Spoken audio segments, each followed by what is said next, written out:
家好啊！今日係2026年6月13號，我係 Anna， 去咗旺角試日式和味自家手作寬麵，請大家 like、comment、share 同記得 subscribe 我 channel 啊 ！Let's go！ 今日去嘅呢就係位於旺角女人街威達大廈呢間 Foodoo 餐廳。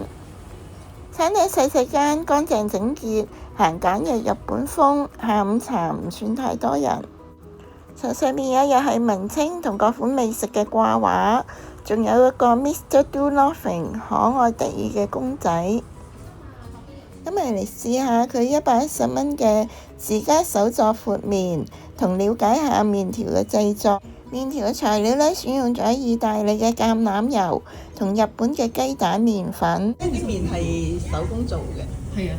哦，因為平時我食嗰啲多數都係就咁即係現製嗰啲嘅啫嘛。唔係，都係用麵粉去打完個麵團，跟住去揾機去壓嘅。係咯，都試下啦。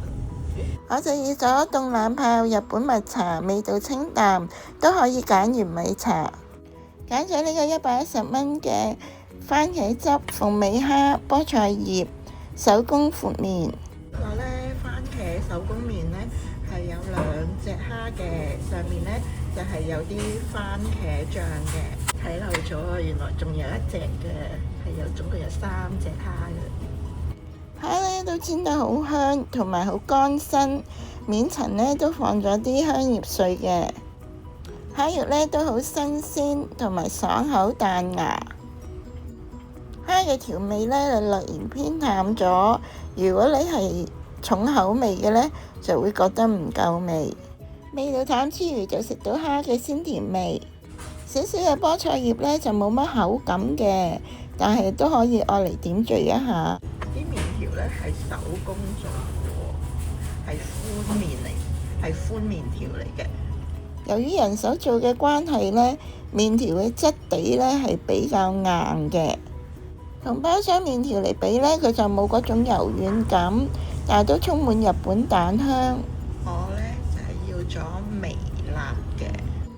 番茄汁嘅味道呢就比較淡，同埋帶少少酸。麵條呢就太過粗，掛唔到汁，同埋呢就比較硬。呢個110蚊嘅自家手作闊麵呢都 OK 嘅，但係就唔太啱我胃口。餐廳極力推薦呢個79蚊嘅芝士烤焗雞塊，可以揀鹹甜、辣或者唔辣。仲有2款133蚊嘅自家手作闊麵同埋乾意粉，仲有49蚊嘅人氣凍奶茶加雲呢拿雪糕。以下係今日餐廳2人套餐、下午茶餐、兒童餐各款小食嘅餐牌，供大家作為參考嘅。今日分享係咁多啦，多謝大家收睇，我哋下條片再見啦，拜拜。